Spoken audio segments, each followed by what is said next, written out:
Welcome back to our channel. ഇന്ന് ഞങ്ങളുടെ wedding anniversary ആണ്. അഡ്വാൻസ് ആയിട്ട് തന്നെ പറഞ്ഞേക്കാം. അപ്പോൾ ഞങ്ങൾ വെഡ്ഡിങ് ആനിവേഴ്സറി ആണ്. അപ്പോൾ ആനിവേഴ്സറി സ്പെഷ്യലായിട്ട് നമ്മൾ ഇന്നൊരു ബ്യൂട്ടിഫുൾ ആയിട്ടുള്ള ഒരു കാര്യം എക്സ്പീരിയൻസ് ചെയ്യാൻ പോവുകയാണ്. സർപ്രൈസ് ആയിട്ട് എൻ്റെ ഭർത്താവ് ഒരുക്കിയതാണ് ഈ കാര്യം. ഞാനിവിടെ വന്നപ്പോഴാണ് അറിയുന്നത്. Thank you so much.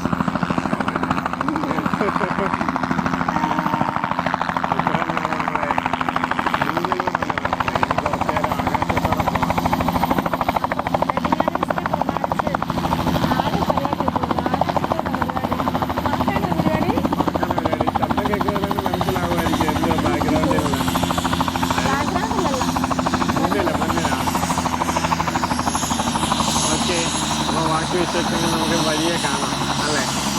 Okay.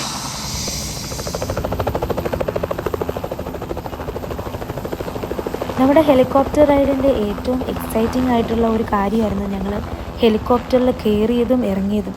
പക്ഷേ സേഫ്റ്റിയാണ് ഏറ്റവും പ്രധാനപ്പെട്ട. അതുകൊണ്ട് നമുക്ക് ഫോൺ യൂസ് ചെയ്യാൻ അനുവാദം ഇല്ലായിരുന്നു കയറുമ്പോൾ ഇറങ്ങുമ്പോഴും. ബിക്കോസ് ഈ ഹെലികോപ്റ്ററിൻ്റെ ബ്ലേഡ്സൊക്കെ ഇങ്ങനെ ഭയങ്കര സ്പീഡിൽ കറങ്ങിക്കൊണ്ടിരിക്കുകയല്ലേ. അപ്പോൾ നമ്മൾ എന്തെങ്കിലും സാധനം കൊണ്ടോ അല്ലെങ്കിൽ ഫോണും കൊണ്ടോ ഒക്കെ കൈ ഉയർത്തി പിടിച്ച് നമ്മൾ വീഡിയോ ഒക്കെ എടുക്കുകയാണെങ്കിൽ അല്ലെങ്കിൽ ഫോട്ടോ ഒക്കെ എടുക്കുകയാണെങ്കിൽ എന്തെങ്കിലും ഒരു ആക്സിഡൻറ്റിനൊക്കെ അത് കാരണമാകാതെ തന്നെ സേഫ്റ്റി മസ്റ്റ് ആയതുകൊണ്ട് നമുക്കങ്ങനെ വീഡിയോ എടുക്കാൻ പറ്റിയില്ല. ആ മൊമെൻറ്റ് ഞങ്ങളുടെ വീഡിയോയിൽ ക്യാപ്ചർ ചെയ്യാൻ പറ്റിയിട്ടില്ല.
ഫ്ലൈറ്റ് നീ എന്ത് ഇവിടെ നിൽക്കുന്നു? ഇനി ഇപ്പൊ ഈ ഫ്ലൈറ്റ് കയറിയിട്ട് പോകാൻ കേറിയാക്കെ കൊണ്ടുപോയൊക്കെ ഇന്ന് ഇത് ഇത്രയും മതി. ഇനിയിപ്പോ അടുത്ത പ്രാവശ്യം ആവട്ടെ. എങ്ങനെ ഉണ്ടായിരുന്നു ആനിവേഴ്സറി ആയിട്ട് ആകാശത്തോടുള്ള യാത്ര?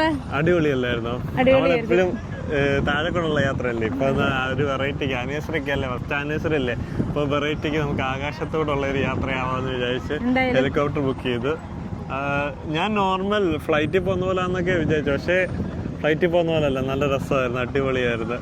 ഇടയ്ക്ക് ചെറിയ പേടി പോലൊക്കെ തോന്നുന്നു, പക്ഷേ ഫ്ലൈറ്റിൽ പോകുമ്പോൾ നല്ല ഹൈറ്റിലല്ലേ പോകുന്നത്, അപ്പൊ നമുക്ക് ലാൻഡ് ചെയ്യുമ്പോഴും ടേക്ക് ഓഫ് ചെയ്യുമ്പോഴും മാത്രം നമുക്ക് ഇതെല്ലാം കാണാൻ പറ്റത്തുള്ളൂ. ഇത് നമ്മൾ നല്ല താഴ്ന്നാ പോകുന്നത്, അപ്പൊ എല്ലാം നമുക്ക് കാണാം. ഒരു സൈഡിൽ മാഞ്ചസ്റ്റർ സിറ്റി ഫുള്ള് നമ്മൾ കണ്ടു, മറ്റൊരു സൈഡിലെ ഗ്രാമങ്ങളും. ഞാൻ പശുവിനെ ആടിനെയൊക്കെ കണ്ടു.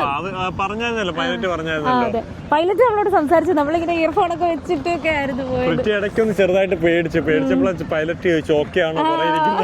അത് ഇവര് ഇങ്ങനെ ടേൺ അറൗണ്ട് ചെയ്യുമല്ലേ, അപ്പോ ഒരു തവണ ടേൺ ചെയ്തിട്ടുള്ളൂ, പക്ഷെ ആ ഒരു സമയത്ത് ഇങ്ങനെ ചെരിഞ്ഞപ്പോഴത്തേനും ഞാനും സ്കേഡായി പോയി. കാരണം നമ്മുടെ ലെഫ്റ്റ് സൈഡിലുള്ള എല്ലാം ഞാൻ ഇങ്ങനെ ചെരിഞ്ഞു പോയപ്പോഴത്തേനും ഒരു പേടി. പക്ഷെ രസമായിരുന്നു, എന്തായാലും നല്ലൊരു എക്സ്പീരിയൻസ് ആയിരുന്നു. പിന്നെ ഇയർഫോൺ ഒക്കെ വെച്ചിരിക്കുന്നതുകൊണ്ട് വലിയ ശബ്ദമൊന്നും നമ്മൾ അറിയത്തില്ല. കുറച്ച് നോയിസ് ക്യാൻസലേഷൻ അതൊക്കെ ഉണ്ടായിരുന്നു. അതെ, എനിക്ക് അടിപൊളിയായിരുന്നു. നിങ്ങൾ ഇതുപോലൊക്കെ എക്സ്പീരിയൻസ് ചെയ്യുക, എന്തായാലും നല്ലൊരു സംഭവമായിരിക്കും അല്ലേ? അതെ അതെ ആണ്, ഡെഫിനറ്റ്ലി. അപ്പോൾ ആർക്കെങ്കിലും താല്പര്യം ഉണ്ടെങ്കിൽ മാഞ്ചസ്റ്ററിലോട്ട് വണ്ടി കയറിയാൽ മതി. Okay, thank you. ഞങ്ങളുടെ വീഡിയോ ഇവിടെ കൊണ്ട് അവസാനിപ്പിക്കാം. അതിനു മുമ്പ് ഒരു കാര്യം കൂടെ, നമ്മുടെ ആനിവേഴ്സറി എന്തായാലും സൂപ്പറായില്ലേ? അതെ അതെ, ആകാശത്തോടെ നമ്മൾ ആഘോഷിച്ചു ആനിവേഴ്സറി. പറന്നാഘോഷിച്ചു, താഴെങ്ങല്ല ആഘോഷിച്ചേ, മോളിൽ പോയി ആഘോഷിച്ചേ. ഒരു ഫ്ലൈറ്റ് വന്നു, ഹെലികോപ്റ്റർ. ഹെലികോപ്റ്റർ, ഞങ്ങളുടെ ഹെലികോപ്റ്റർ തിരിച്ചു വരുന്നുണ്ട്. അതെ, ഫ്യൂൽ അടിക്കാൻ പോയേക്കായിരുന്നു നമ്മുടെ ഫ്ലൈറ്റ് കഴിഞ്ഞപ്പോഴത്തേനും. ഇങ്ങനെ ചെരിഞ്ഞു വന്നപ്പോഴാണ് ഞാൻ പേടിച്ചു പോയത്. ചെറുതായിട്ട് കാണുന്നുള്ളൂ. ഓക്കെ, ഇനി ഞങ്ങളുടെ വീഡിയോ ഇവിടെ കൊണ്ട് വൈൻഡ് അപ്പ് ചെയ്യാണ്. ഞങ്ങളുടെ വീഡിയോ വാച്ച് ചെയ്തതിന് thank you so much. Bye, see you again with another video. By.